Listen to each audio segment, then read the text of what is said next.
에베소서 5장입니다. 1절 하나님을 본받으라는 명령은 앞구절인 4장 32절에 하나님이 너희를 용서하심같이 너희도 서로 용서하라는 명령과 관련되어 있습니다.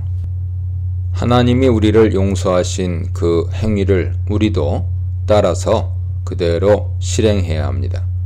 그런데 바울의 관심은 이제 행위적인 문제에서 존재론적인 문제로 발전해 갑니다.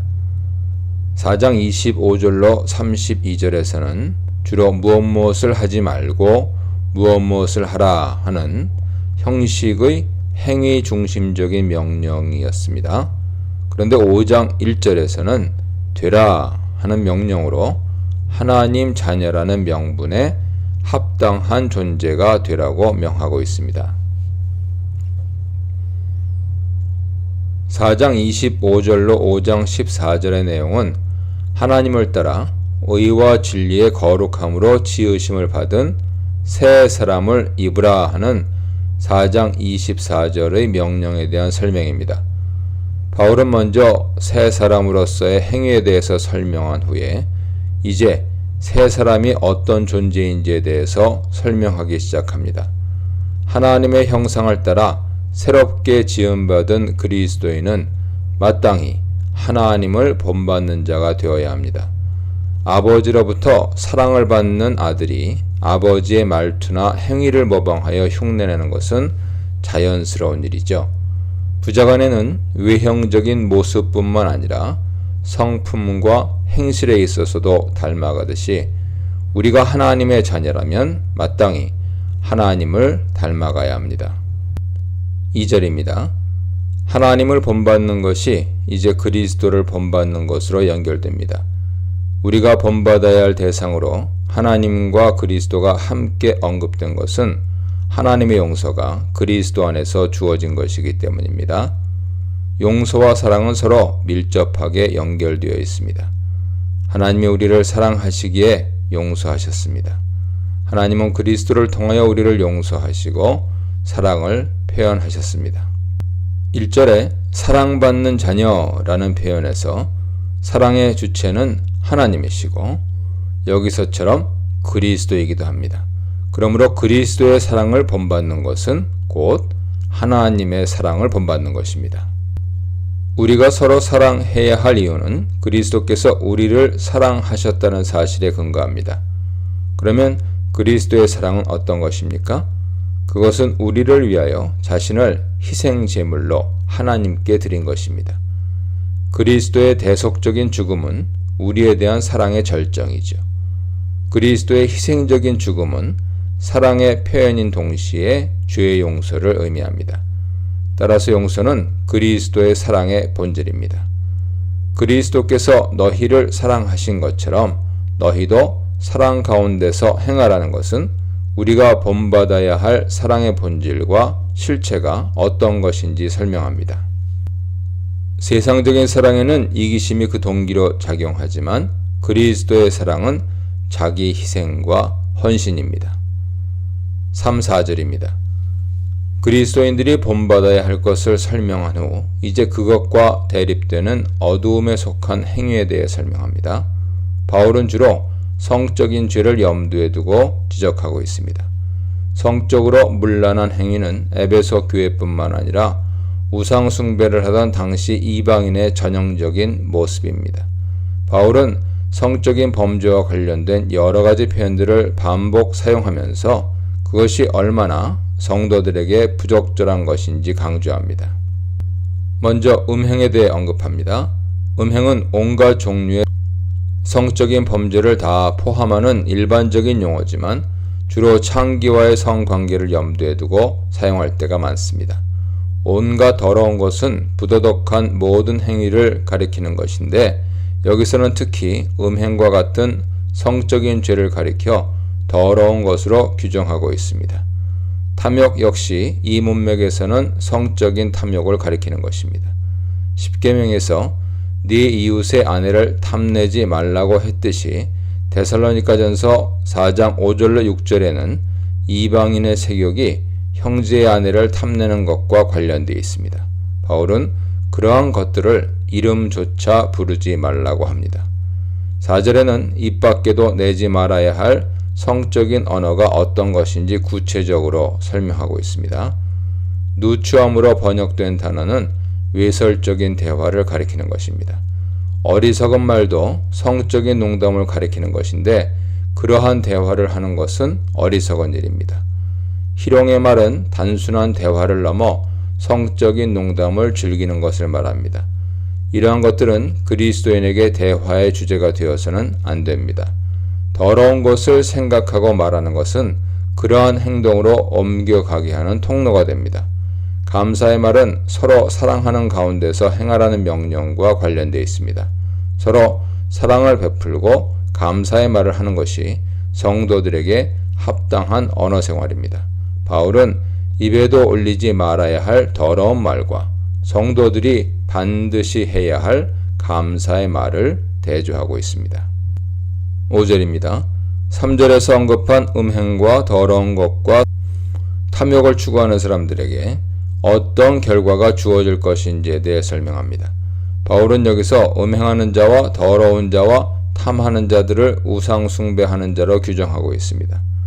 성적인 범죄를 우상 숭배와 동일한 것으로 간주하는 것은 유대 전통에서 익숙한 것이죠. 헬라인에게도 우상 숭배와 음행은 종종 같이 행해지는 풍습이었습니다. 음행과 우상 숭배하는 자들은 하나님 나라에서 기업을 얻지 못합니다. 바울은 그들이 심판받을 것이라 말하지 않고 하나님의 기업을 얻지 못할 것이라고 말합니다. 이것은 독자들이 하나님의 기업을 받기로 약속된 자들이란 사실을 염두에 두고 하는 말입니다. 비록 독자들이 하나님의 기업을 약속받았지만 그들이 더러운 생각과 말을 계속한다면 약속된 기업을 받지 못하게 될 수도 있습니다. 더러운 말을 하는 것은 그들이 빛의 자녀가 아니라 어둠의 자녀임을 드러내는 표시이기 때문입니다. 6절입니다. 바울의 관심은 이제 헛된 말로 성도들을 속이는 이방인에게로 옮겨가고 있습니다. 성도들은 헛된 말에 속지 않도록 주의해야 합니다. 당시 헬라 철학이 아무리 논리적이고 설득력 있는 훌륭한 수사학으로 말한다고 해도 그것은 진리가 없는 공허한 말일 뿐이죠. 그러므로 독자들은 그런 헛된 말에 속지 말아야 합니다. 헛된 말로 속이는 자들은 불순종의 아들들로 규정되는데 그들에게는 하나님의 진노가 임하게 될 것입니다. 7절입니다. 바울은 헛된 말에 속지 않기 위해 어떻게 해야 할 것인지 설명합니다. 그들과 함께하지 말라는 것은 불신자들의 더러운 언어나 행위에 참여하여 같이 어울리지 말라는 뜻입니다. 이것을 불신자들과 전혀 만나지도 말고 상종하지도 말라는 뜻으로 받아들이는 것은 잘못된 해석이죠. 그런데 고린도 교회에서는 그러한 일이 일어났습니다. 바울은 고린도 교회 성도들에게 음행하는 자들과 사귀지 말라고 했는데 어떤 성도들은 그것을 오해하여 불신자들과 전혀 상종하지 말라는 뜻으로 받아들였습니다. 바울은 그들의 오해를 교정하면서 만약 우리가 불신자들과 전혀 상종도 하지 않으려면 이 세상에서 살아갈 수 없을 것이라고 말합니다. 그리스도인은 불신자들과 더불어 살아가야 하지만 그들의 더러운 언행에 동참하는 자가 되어서는 안 됩니다. 하나님 나라에 합당한 자녀, 하나님 나라에 합당하지 않은 자녀, 심판의 날은 꼭 올 것이다에 대해 묵상해 보시기 바랍니다. 8절 9절입니다. 하나님을 본받는 자가 되라는 권면에 이어 이제 그리스도인이 빛에 비유되고 있습니다. 독자들이 회심하기 전 이방으로 있을 때가 어둠이라면 회심한 이후에는 빛에 해당합니다. 바울은 여기서 독자들이 빛 가운데 있다고 말하지 않고 빛 그 자체라고 말합니다. 요한은 우리가 빛 가운데 거하는 것으로 설명합니다. 요한복음 1장 5절 7절 보세요. 바울은 그리스도인들이 빛이라고 말합니다. 이것은 하나님을 본받는 자가 되라고 한 것과 관련이 있습니다. 빛과 어둠의 구별은 그리스도 안에 있는가 밖에 있는가에 따라 결정됩니다.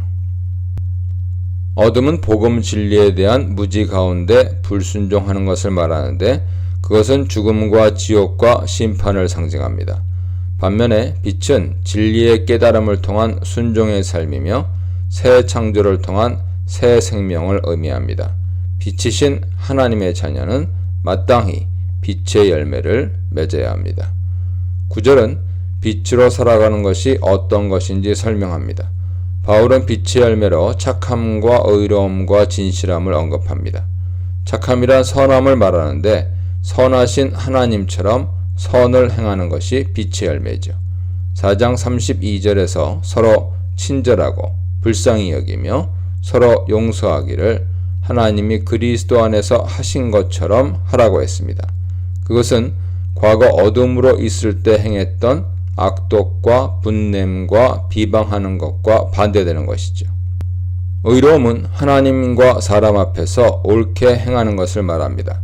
어둠에 있을 때 불순종했던 것은 불이지만 복음에 순종하는 것은 의입니다.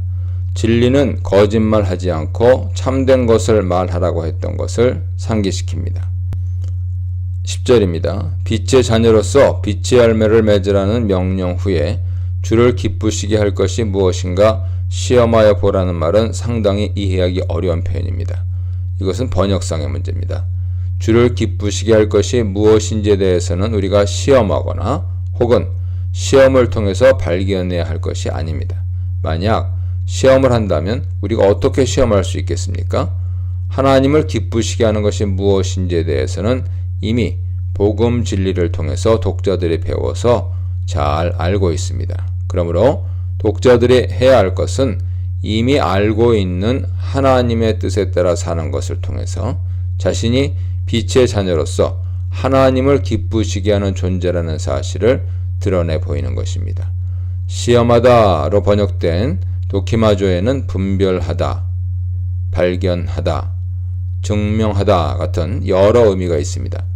시험을 통해서 무엇이 옳고 그른지 분별하기도 하고 어떤 것을 알아내기도 하고 그것이 참된 것임을 증명하기도 합니다. 10절은 빛의 자녀들처럼 행하라는 8절의 명령과 밀접하게 관련된 것입니다. 착함과 의로움과 진실함으로 선을 행하는 것은 빛의 열매인 동시에 그것을 통하여 자신이 빛의 자녀인 것을 드러내 보이고 증명하게 되는 일이죠. 따라서 10절은 9절에서 말한 빛의 열매를 맺는 것이 하나님을 기쁘시게 하는 것이므로 독자들은 그것을 드러내 보이고 세상에 증명하는 삶을 살아야 한다는 말입니다. 곧 10절을 다음과 같이 번역할 수 있습니다. 주를 기쁘시게 하는 것이 무엇인지 드러내 보이면서 혹은 증명하면서 같이 말이죠.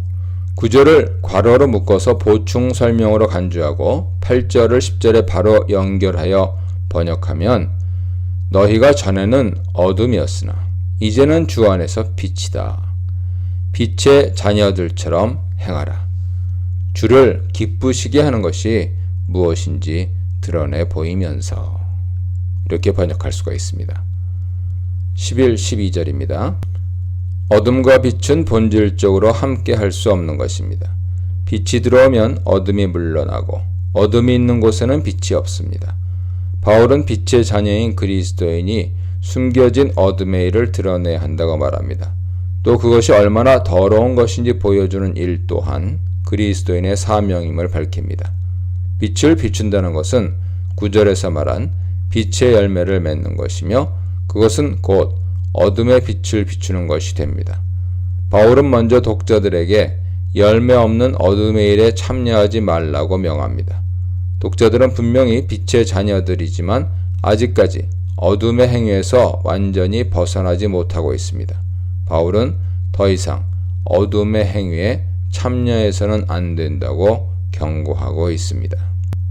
바울은 어둠의 행위를 열매 없는 것이라고 말합니다. 여기서 열매 없는 것이란 아무런 열매가 없다는 뜻이기도 하지만 쓸데없는 열매를 맺고 있다는 의미로 이해될 수도 있습니다. 어둠의 행위도 부정적인 측면에서 어떤 열매를 맺고 있는 것이 사실이죠. 그러나 그 열매는 악하고 더러운 것이기 때문에 쓸데없는 열매이며 하나님이 기뻐하시는 빛의 열매는 아니므로 열매가 없는 것과 같습니다.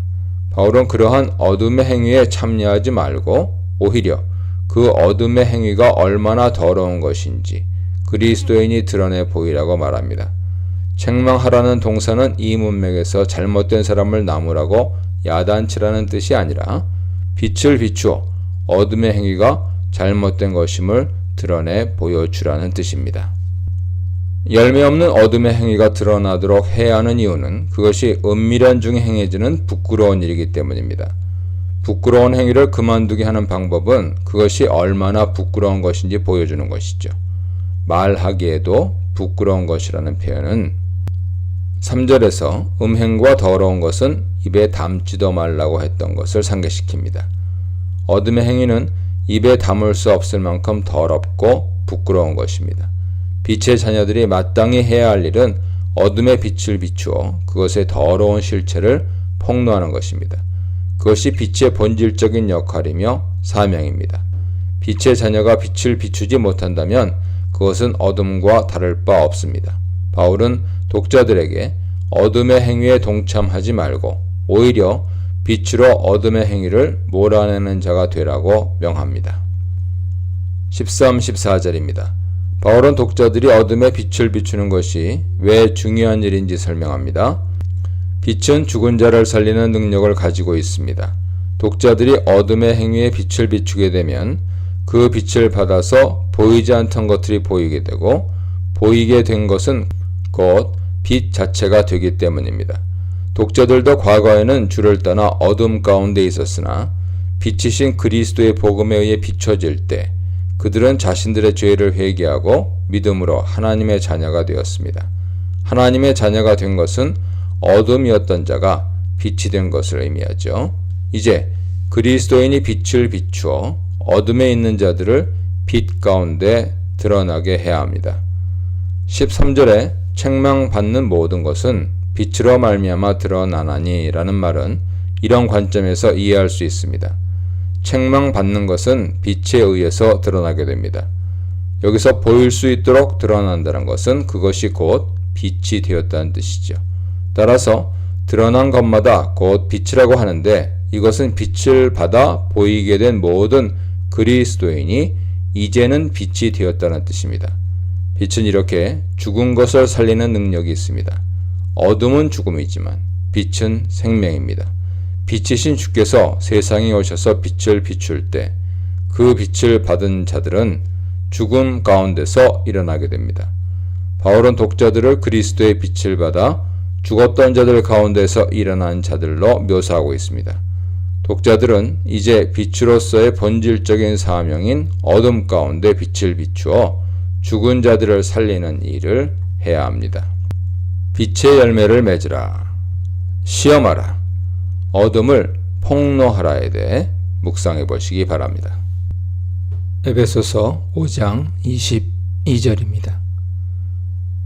바울은 다양한 삶의 구체적인 영역에서 어떻게 하는 것이 빛차 복종하는 것인지 설명합니다. 먼저 주의할 것은 이것은 남편과 아내에 관한 것이지 남자와 여자의 관계에 대한 설명이 아니라는 사실입니다. 일반적으로 모든 여자가 항상 모든 남자에게 복종해야 한다는 뜻이 아닙니다. 바울은 그것을 그리스도와 교회의 관계로 설명합니다. 아내는 남편에게 복종하기를 교회가 주께 복종하는 것과 같이 해야 합니다. 세상에서는 처벌이 두려워서 명령에 복종하지만 교회가 그리스도께 복종하는 것은 그런 것이 아닙니다.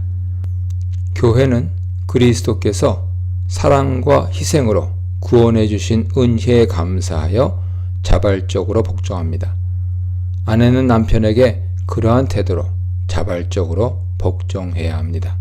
복종하라는 말은 남편의 권위와 리더십을 인정하고 그 권위 아래 자신을 두라는 뜻입니다. 23, 24절입니다. 바울은 왜 아내가 남편에게 죽게 하듯이 복종해야 하는지에 대해 설명합니다. 그것은 남편이 아내의 머리이며 아내는 남편의 몸과 같은 것이기 때문입니다. 바울은 그리스도가 바로 몸의 구주라고 말하는데 이것은 머리인 남편도 몸인 아내의 구주가 된다는 의미죠. 그런데 남편이 아내의 구주가 된다는 표현은 쉽게 이해되지 않습니다. 그러나 이것은 구원론적인 측면에서 구주라는 뜻이 아니라 남편이 아내의 필요를 채워주고 보호한다는 측면에서 구주라는 뜻입니다. 이런 측면에서의 설명은 4장 15, 16절에 나타나죠. 그리스도는 머리로서 몸인 교회에 도움을 주고 각 지체에게 필요한 영양을 공급하여 자라게 하는 분으로 묘사되고 있습니다. 바울은 남편이 아내의 필요를 채워주고 보호한다는 측면에서 남편을 구주라고 표현하고 있습니다. 이것은 29절에서 아내에 대한 남편의 역할을 설명하는 부분에서 분명히 드러납니다. 남편은 아내를 양육하고 보호하기를 그리스도께서 교회에게 하는 것과 같이 해야 합니다. 아내의 안녕과 복지를 책임지고 모든 필요한 것을 공급하는 자는 오로지 남편밖에 없죠. 아내는 교회가 그리스도에게 하듯이 남편에게 복종해야 합니다. 25절입니다. 바울은 이제 남편들에게 명령합니다. 교회가 그리스도께 하듯이 아내가 남편에게 한다면 남편도 마땅히 그리스도가 교회에 하는 것처럼 해야 합니다. 그리스도와 교회가 한 몸이듯이 남편과 아내도 한 몸이기 때문이죠. 그리스도께서 몸인 교회에게 하신 것은 자신의 생명을 바쳐 교회를 사랑하신 것입니다. 그러므로 남편은 마땅히 자신을 희생하는 헌신으로 아내를 사랑해야 합니다. 여기서 한 가지 특징적인 것은 남편에게 아내를 다스리라고 하지 않고 오히려 아내를 위해서 희생적인 사랑을 하라고 명령하고 있는 점입니다. 즉, 복종이나 사랑에 대한 명령은 흔히 세상에서 이해하는 우열 개념이 아니라 성경적인 새 개념입니다. 다시 말해 그리스도 안에서 복종이나 사랑은 이기적인 동기나 주도권 다툼과 같은 개념이 아닙니다. 이것은 사랑과 헌신에 기초하여 상대방의 필요를 채워주는 자발적 형식의 피차 복종입니다. 남편은 반대급부를 바라지 않고 아내를 위해 희생적인 사랑을 해야 하고 아내는 자발적인 기쁨으로 남편의 머리됨을 인정해 주어야 합니다. 26, 27절입니다. 남편이 아내를 사랑해야 할 이유에 대해 설명합니다.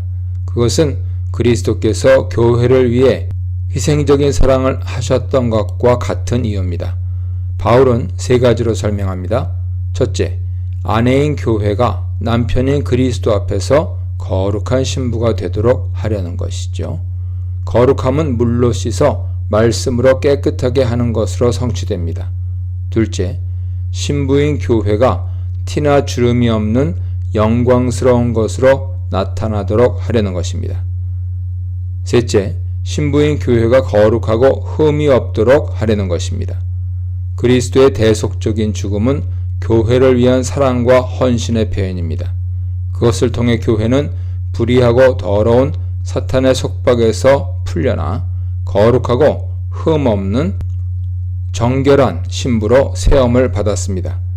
이것은 아내에 대한 남편의 헌신적인 사랑이 아내를 얼마나 영광스럽고 고귀한 존재로 만드는지 설명하는 것입니다. 그것이 바로 하나님의 뜻에 합당한 것이고 우리를 구원하신 하나님의 목적에 부합하는 것입니다. 28절입니다. 남편은 아내가 자신의 몸이라는 사실을 분명하게 인식해야 합니다. 사람이 자신의 몸을 등한히 여기지 않듯이 남편은 아내를 자기 몸처럼 여기고 사랑해야 합니다. 아내가 자신의 몸이란 것을 안다면 아내를 사랑하는 것이 곧 자기 자신을 사랑하는 것임을 깨닫게 될 것입니다. 바울은 남편이 아내를 자신의 필요를 충족시키는 하녀나 몸종과 같이 취급하는 것을 결코 허용하지 않습니다. 당시 그리스 로마 세계에서 남편은 정실 부인을 자식 낳고 가정을 지키는 존재로만 여겼습니다. 당시 세계에서 남편은 첩을 통해 성적인 욕구를 충족하고 사회적 활동을 위해 동반자를 두는 것이 관례였습니다. 그러나 그것은 모두 아내를 자신의 욕구를 충족시키는 수단으로 취급한 것이지 자신의 몸처럼 사랑하는 것이 아닙니다. 만약 자신의 몸이라 생각한다면 아내를 결코 그렇게 대하지는 못할 것입니다. 29, 30절입니다. 인간의 자기 사랑과 같이 지극한 것은 없습니다. 자기 자신이 아닌 다른 사람에게 그러한 사랑을 보인 유일한 경우는 그리스도께서 교회를 사랑하신 것이죠. 바울은 다시 남편과 아내의 관계를 그리스도와 교회의 관계에 비유하여 설명합니다. 그리스도께서 그의 몸인 교회를 사랑하신 것처럼 남편은 아내를 그렇게 사랑해야 합니다. 31, 32절입니다. 바울은 남편과 아내가 한 몸이라는 사실을 재차 강조합니다. 이번에는 창조 원리에서 남편과 아내의 한 몸됨을 설명합니다. 바울은 창세기 2장 24절을 인용하여 남편과 아내의 한 몸됨은 하나님의 창조 목적이었다고 설명합니다. 바울은 남편과 아내의 한 몸됨에 대한 설명을 큰 비밀이라고 말합니다. 여기서 비밀이란 이전에 감추어졌던 것이 이제 그리스도 안에서 드러난 것을 가리키죠. 남편과 아내의 관계를 그리스도와 교회의 관계로 이해하고 설명하게 된 것은 큰 비밀입니다. 이보다 더 중요한 깨달음을 찾기 어렵기 때문입니다. 남편과 아내의 관계에 대한 이러한 고상한 이해는 다른 이방 세계의 어떤 가르침에서도 찾아볼 수 없는 고귀한 가르침입니다. 33절입니다. 바울은 마지막 결론으로 아내를 자기 자신처럼 사랑하고 아내도 자기 남편을 존경하라고 말합니다. 그것은 머리와 몸의 관계에 있는 남편과 아내가 서로에게 보여야 할 가장 자연스럽고 이상적인 모습입니다. 아내에게 죽게 하듯 복종하라. 범사에 복종하라. 남편에게 그리스도처럼 사랑하라. 그리스도처럼 부양하라에 대해 묵상해 보시기 바랍니다.